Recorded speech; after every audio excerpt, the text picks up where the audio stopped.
change in the lives of ordinary people. One of the things it's happened in South Africa, for example, is a massive sense of disappointment when a liberation movement comes into power.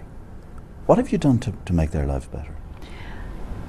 In practical ways, lots of roads. Now you may think that that's not much because you've come from a country where you've taken roads for granted since your grandfather's time.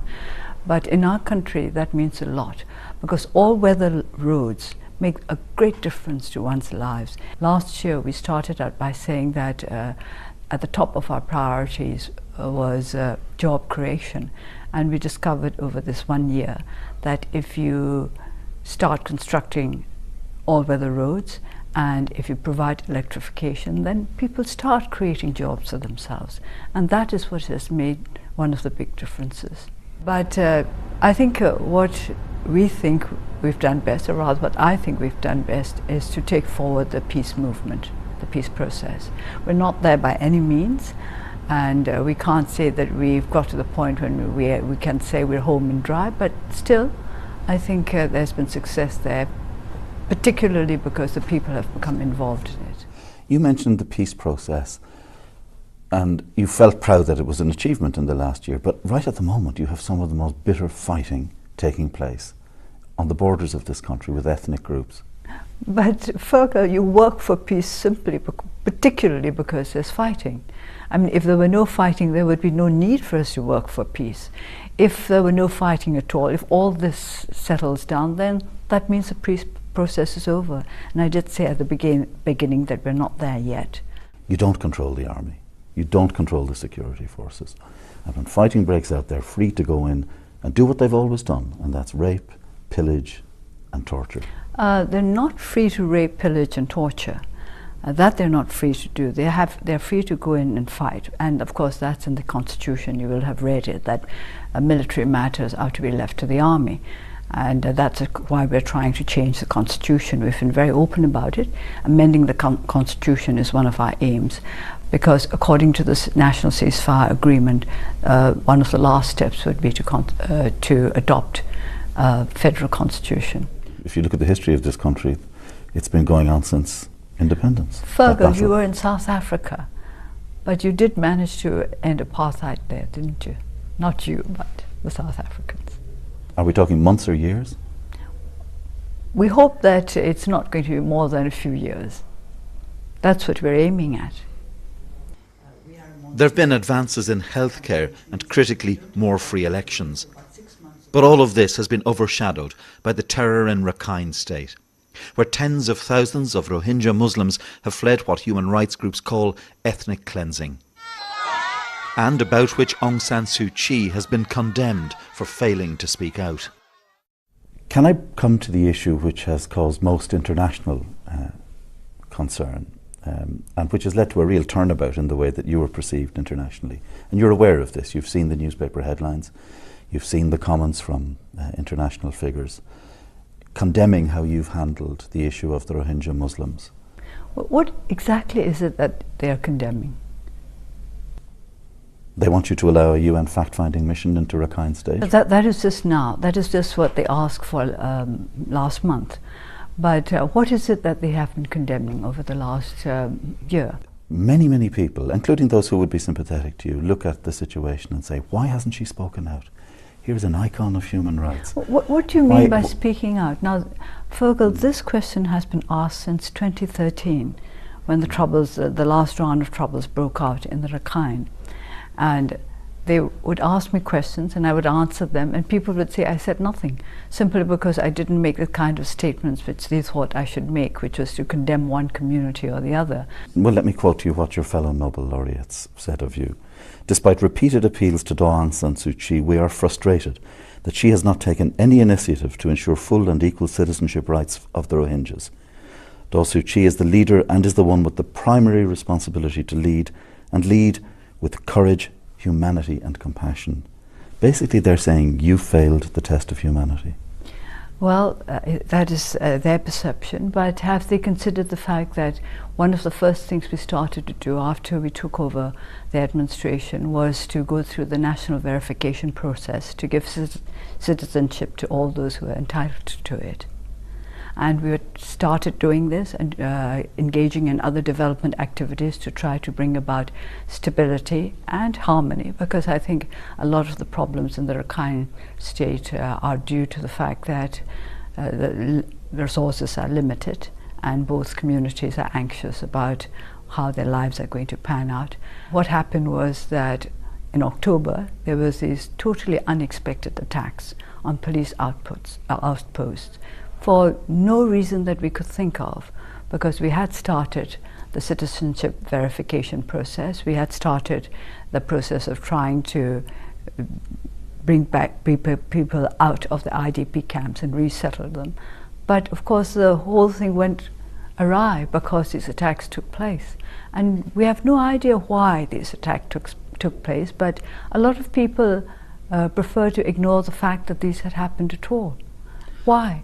I've been there myself on the ground on a number of occasions and interviewed people, and I would say I'm someone who recognises ethnic hatred and ethnic cleansing when I see it after Rwanda, after the Balkans. And maybe those attacks took place because there is a rising sense of frustration there, and that has fed into the hands of militants.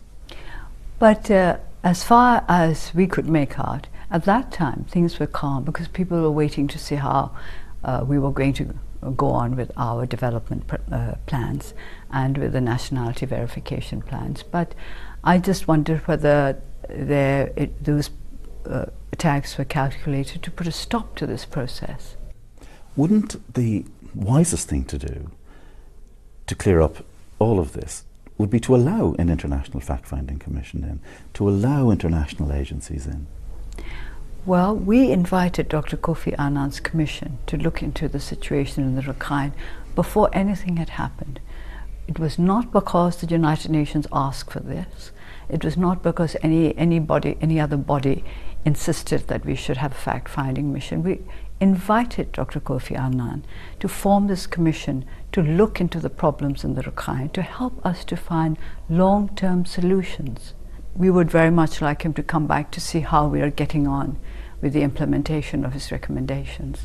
Would you be happy, would you appeal to those tens of thousands who have fled the country into refugee camps in Bangladesh to come back, and would you tell them that they'll be safe if they do? If they come back, they'll be safe. It's up for them to decide. Some have been coming back, and we've been trying to find out why they fled, and they said it was because of the fighting. They didn't want to stay in an area where there was fighting going on. But you will welcome them back?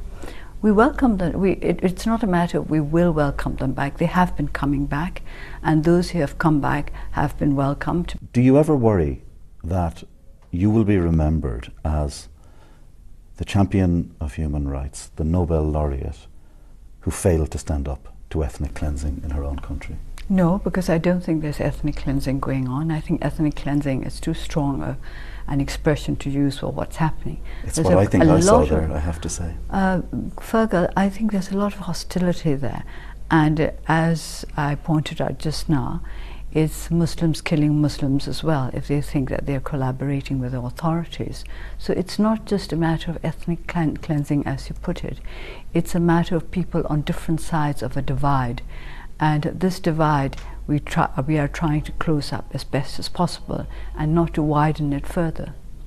Do you think that people in the West misjudged you or mischaracterized you or misunderstood you, expecting you to be this sort of amalgam of Mahatma Gandhi and Mother Teresa, for example, and actually maybe you're closer in your determination and steeliness to someone like Margaret Thatcher?